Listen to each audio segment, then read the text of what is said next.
Hi guys, ako pala si Jay. Dito nga pala ako sa probinsya namin sa Capiz. Maaga nga pala ako nagising kasi first date anniversary ng nanay ko. Sa oras na to, gagawa pala ako ng apoy. Dito sa probinsya namin, gamit namin is kahoy lang. Magsasaing nga pala ako para sa agahan namin. Pagising ko kanina, wala na palang tao dito sa bahay kasi nasa ilog sila. Nagkakatay pala sila ng baboy para iihawin para sa date anniversary ng nanay ko. Tapos nung pag-uwi na nila guys, sinachap-chap na nila at iniihaw yung baboy. Ang una pala nilang niluto is dinuguan para daw sa agahan namin. Nung bandang 7 AM, pumunta pala kami ng simbahan para misahan yung nanay ko.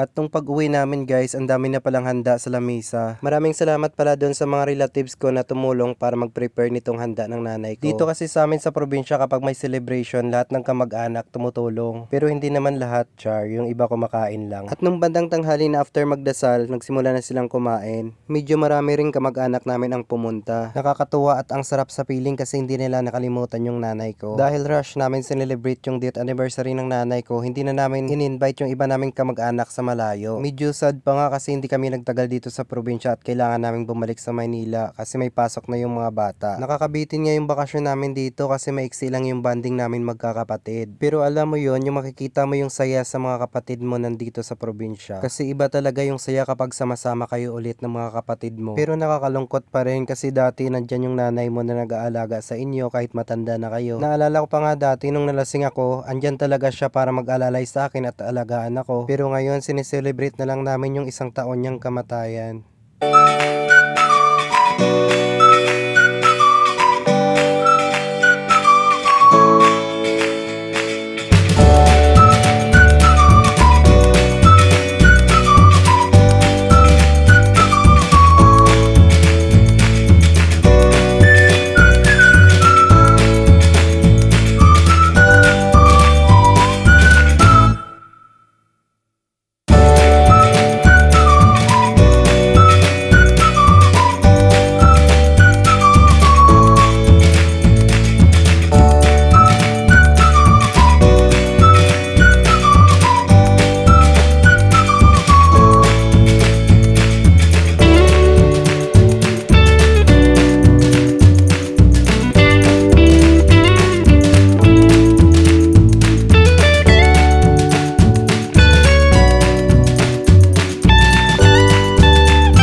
Lumabas pala ako para kumain, hinahanap ko yung mga pamangkin ko, bakit wala? Doon pala sila sa isang kwarto kumakain. Yung tipong wala kang pamangkin sa labas, andito pala sila lahat magpipinsan. Yung bahay pala namin guys, wala na masyadong gamit kasi wala na masyadong nakatira sa bahay. Kasama na kasi namin dito sa Maynila yung tatay ko. Yung isa ko na lang kapatid ang nakatira dito kaya iniistakan na lang nila ng pala yung isang kwarto. Naglagay din pala kami ng hala dito sa isang kwarto para sa mga namatay. Ganito kasi yung pamahiin namin dito sa probinsya. Sa inyo ba guys? Ganito ba din ba? Hi pala kay Madam Numalin, salamat sa pagpunta. Tinawag ko pala yung pamangkin ko para mag-video kasi gusto ko nang kumain. Sabi niya hindi pa daw siya tapos kumain. Yung tipong dati maliliit lang sila pero ngayon ang dalaga na nila mas malaki pa sa'yo. Ang bilis lang talaga ng panahon. Shoutout pala dito sa aking pinsan na si Mama Margie, napakabait at mapagmahal. Syempre blooming at maganda.